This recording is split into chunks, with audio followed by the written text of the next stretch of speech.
barbershop conversation, guys. Feel free to hit the subscribe button. Shout out to Black Fight Fan and Fanon. I just got to finish listening to Fanon's video, so this may be an extension of Fanon's. But I just want to elaborate on something that's I've been thinking about, and Fanon he articulated it quite well. And the fact is, here's the catch. Now let's hypothetically say Barry Hearn is not a racist, and those are just comments, right? Right? Let's just say that. Now, if I, Fred Hawthorne, say I'm rooting for Deontay Wilder because he's black, I, Fred Hawthorne, was rooting for Terrence Crawford last week because he's black. I, Fred Hawthorne, was rooting for Earl Spence against Mikey Garcia because he's black. I'm racist. Is that a paradox or a parallel?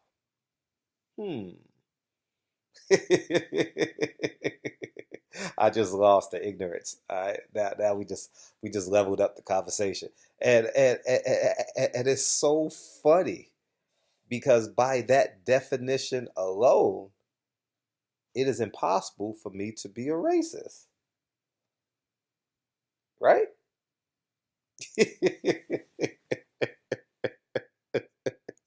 By that definition, oh my gosh, man, this is hilarious. This is hilarious. This is like a aha checkmate type moment for all the racists out there. Because if I'm a racist, because I'm supporting a black man, but a white man makes a derogatory term about a white man and he's not racist, I'll accept being called a racist.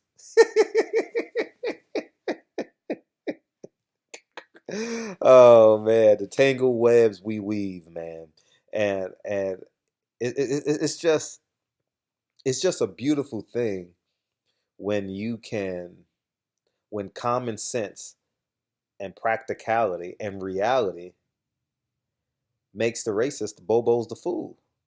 Because you can't call me a racist for supporting black. And anyways, man. Anyways, it's just beyond me. Shout out to Lennox Lewis, man. Lennox Lewis. I don't interview you much, but I see you walking all the time, man. At these events, the last 3 or 4 Fox events, I've seen you quite often, but you be gliding, and it's kind of hard to stop you because you always have security around you, obviously, because no matter who's fighting, you're probably the most popular person in the arena. You know what I'm saying? No matter who's fighting. So I can totally see why they have security around you, escorting you to and from your media booth where you call to fight. So, but I'm real interested to interview uh,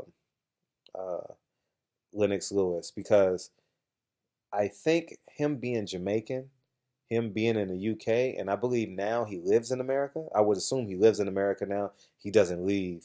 You guys have to put in the comment section. Maybe you guys see him in your community somewhere in the world. And maybe he lives in Los Angeles, Fox Studios in Los Angeles, and he can better, he can have a greater understanding of the totality of the situation coming from the UK and now living in America and making the bulk of his money in America and how he adapted to the American culture and, you know, racism that exists on both coasts. So I'm real interested to have this conversation with Lennox Lewis. I think I'm the most qualified, and I'm looking forward to that. The next Fox fight, ooh, June 29th, June 23rd, and June 29th. No, June 23rd, Jamel Charlo. No, I take that back. Oh yes, Maryland.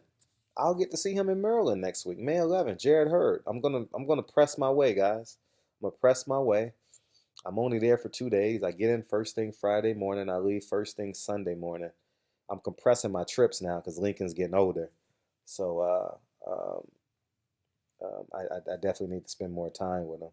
You know, he's growing out of the phase where mom's voice. You know, he's 4. You know, yeah, I know what it's like. Anyway, I got some parents out there, so I I have to be more present. And but as I digress back into Lennox Lewis, uh,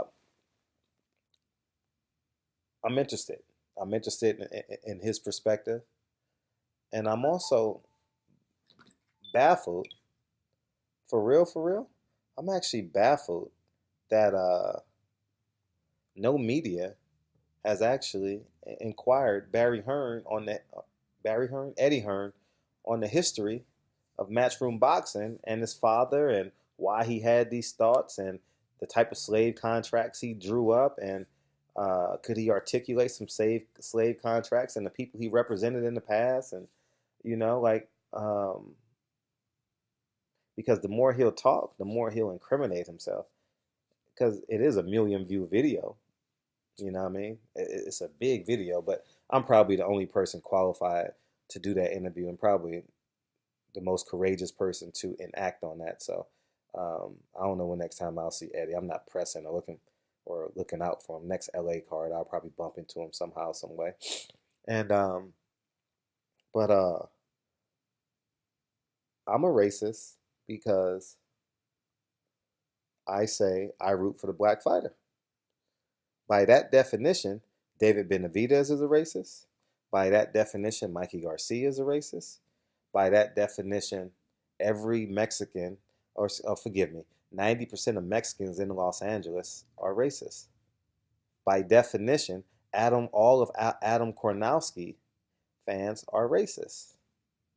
By definition, all of Laura fans are racist.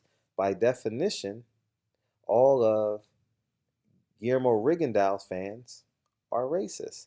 By definition, all of Tito Trinidad's fans are racist. By definition, all of Miguel Cotto fans are racist. I said all of his Puerto Rican fans, all of the Cuban fans, and you guys get what I was saying with that. So, by definition, everyone who's nationalistic in boxing is racist. But on the flip side, if a black man says he robbed a black man because he's perceived as being ignorant and a slave and held him under thumb under a slave contract, he's not racist.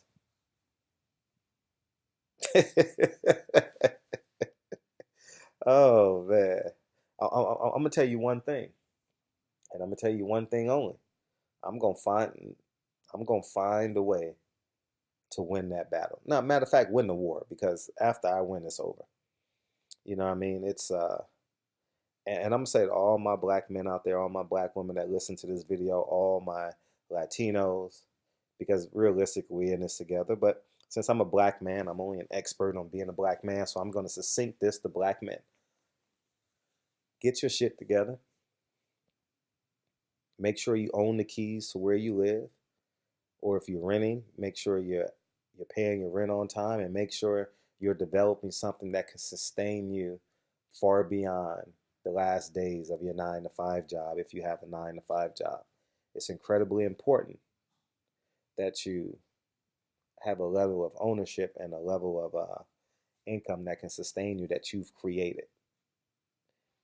And you say, why did I say that? Because if you're ever on a DS or in a position when a man says this to you, you punch him in the face. Real simple. Real simple. It's just an, I think Dillian Whyte is the only fighter, maybe Anthony Joshua, but I don't know an American fighter that would sit there and take that. I don't care who he is. I'm talking about American black fighter. I don't know American black fighter that would have sat there and took that. Don't know. I was sitting there on top of my head. Maybe you guys can put in the comment section, but I don't know who would sit there and take it and see it as okay. I'm not saying see it and take it and respond with a punch in the face but I don't know no one that would sit there and just take it. I don't know. I was thinking. I'm talking about A-level fighter. I honestly don't know. So, but American promoters, white, black, or anything in between, know better than to talk like that with a black athlete by his side and representing. So by definition, all the Mexican fans, you're racist. All the Mexican fans that rooted for Mikey Garcia, by that definition, you're racist. Barry Hearn believes in equality. All the fans that rooted for Mikey Garcia against Earl Spence, racist. By that definition, Barry Hearn believes in equality. All the black fans that's going to root for Jared Hurd next week, you're racist. But by Barry Hearn's definition, he believes in equality. All the UK fans that's going to root for Anthony Joshua and fly over and spend their hard-earned money, racist. Barry Hearn, equality. Nothing gets by me, guys. You might win a battle on me, but you ain't going to win the war. I'm just trying to tell y'all.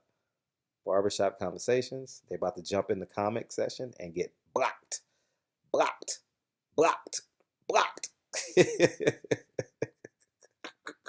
Barbershop Conversations, man. Sometimes, man, pushing buttons is too much fun. You know what I mean? And to all my kings out there, man, find something you can create and you can own. If it's not your house, it's your business. Passive income. Find something. Find something. Don't be under no man's thumb that thinks of you that way. And then 20 years later has the courage to actually tell you to your face. Barbershop Conversations, man. Feel free to hit the subscribe button. Talk to you guys soon. Peace.